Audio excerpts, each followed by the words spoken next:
मुजफ्फरपुर इसलिए पहुंचे हैं कि चुनाव परिणामों के बाद गांधी विद्यार्थी आश्रम से जनसुराज की तरफ से जो घोषणा की गई है कि बिहार नवनिर्माण को लेकर एक नया अभियान शुरू करेंगे।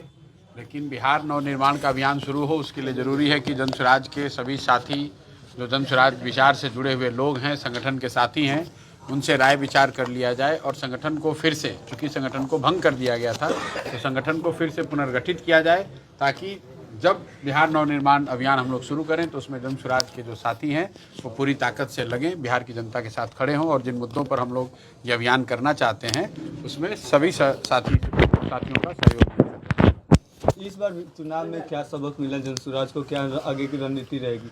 अब आगे की रणनीति क्या रहेगी? रणनीति यही है कि जो जनता की बात है उसको आगे कहते रहना है, बाकी जनता को तय करना है। जनसुराज को सफलता, चुनावी सफलता मिली या न मिली, बिहार में आज 1 करोड़ से ज़्यादा बुजुर्गों को, विकलांगों को, विधवाओं को 1100 रुपये पेंशन मिल रहा है। यहाँ पर लोगों को जनसुराज ने बताया कि अगर आप सही व्यवस्था बनाएंगे तो हर महीने आपको 15,000 20,000 रुपये मिल सकता है हर परिवार को। लोगों ने जनसुराज की व्यवस्था नहीं बनाई लेकिन उनको 10,000 रुपये तो मिला है। लोगों को बिजली फ्री हुई है।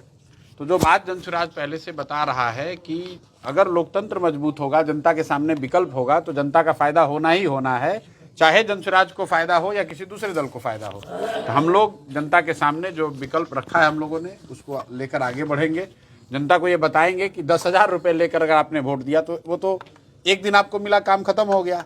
अगर आपने जनसुराज की व्यवस्था बनाई होती तो हर महीने वो पैसे उतना लाभ आपको हो सकता था। इस बार हम लोग जनता को समझाने में असफल रहे हैं, लेकिन अब वापस फिर से जाएंगे और कोशिश करेंगे कि उनको फिर से बताया जाए कि आपकी स्थिति 10,000 रुपये से नहीं सुधरेगी, 5 किलो अनाज से नहीं सुधरेगी। जब तक आपके बच्चे पढ़ेंगे नहीं, जब तक यहाँ हर प्रखंड में प्रखंड स्तर पे फैक्ट्रियाँ नहीं लगेंगी, जब तक यहाँ रोजगार नहीं होगा, पलायन बंद नहीं होगा, तब तक स्थिति नहीं सुधरने वाली है। लोग 10,000 रुपये मिला है, अभी धान कितने में बिका? 1,400 रुपये, 1,500, 1,600, 1,700 में बिका। तो आप बताइए 2,300, 2,400 रुपये का धान आपने बेच दिया 1,600 रुपये में, तो 10,000 रुपया आपको सरकार ने दिया और आपका 50,000 रुपये का अनाज में नुकसान हो गया। तो ये तो लोगों को तय करना है कि सरकार आप ही के पैसे से आपका वोट खरीद रही है और फिर 5 वर्ष वही भ्रष्टाचार, वही परेशानी, आपके बच्चों के लिए पढ़ाई नहीं, आपके बच्चों के लिए रोजगार नहीं। बिहार के जो युवा हैं फिर वापस गुजरात में, फिर वही तमिलनाडु में। अब तो मोदी जी नहीं आ रहे हैं। चुनाव के दौरान मोदी जी आए, उन्होंने बिहार को बड़ी बड़ी बात कही, लेकिन बिहार के बच्चे जब छठ के बाद वापस गुजरात में जाकर नौकरी मजदूरी कर रहे हैं तब तो मोदी जी नहीं कह रहे हैं कि भैया बिहार में ही फैक्ट्री लग जाए। तो ये तो बिहार के लोगों को समझना है। जब तक आप गुजरात के लिए, दिल्ली के लिए, तमिलनाडु के लिए, पाकिस्तान, चाइना के लिए वोट करते रहेंगे तब तक बिहार में तरक्की नहीं होगी। अभी से भी मौका है, आगे लोकसभा चुनाव होगा। अगर बिहार की जनता तय करती है, 40 अपने सांसद जिताती है और ये तय करती है कि हम लोग दिल्ली में उसी सरकार की मदद करेंगे जो बिहार के हर प्रखंड में फैक्ट्री लगाने का वादा करे। हम लोग को मिनिस्ट्री नहीं चाहिए, हम लोग को सरकार में भागीदारी नहीं चाहिए, हम लोग को बिहार के हर प्रखंड में फैक्ट्री चाहिए, पलायन बंद होना चाहिए। अगर बिहार की जनता ये संकल्प ले ले और 40 सांसद जिता कर भेजे, मैं आपको लिख कर देता हूँ, कोई दिल्ली में सरकार बन नहीं सकती है बिना बिहार के सांसदों के। और जो आज 1100 लोगों को मिल रहा है, ये 2,000, 3,000, 5,000 रुपये मिल सकता है। जिन लोगों को, जिन परिवारों को सिर्फ एक बार 10,000 मिला है, उनके बच्चों को यही रोजगार मिलेगा ताकि उनको हर महीने 10-15,000 रुपये का लाभ हो। चुनाव के बीच में कहीं ना कहीं पैसा बांटा गया, कई सारे लगातार आप लोग भी लगातार कहते रहे हैं, इस पर क्या कुछ करेंगे आप लोग? कुछ नहीं कर सकते हैं, जनता को ही समझना है। अल्टीमेट मालिक तो लोकतंत्र में जनता है। जनता को ये समझना है कि एक बार का 10,000 रुपये चाहिए कि उनको जीवन में अपने बेहतरी चाहिए। सोने की अंडा देने वाली मुर्गी चाहिए कि मुर्गी को काट के एक बार अंडा ही खाना है। तो जनता ने अभी एक बार गलती उनसे हो गई है तो अब तो वो भुगतना ही पड़ेगा। अब 5 वर्ष वही सरकार रहेगी। भ्रष्टाचार जिस लेवल पे था उतना ही भ्रष्टाचार है।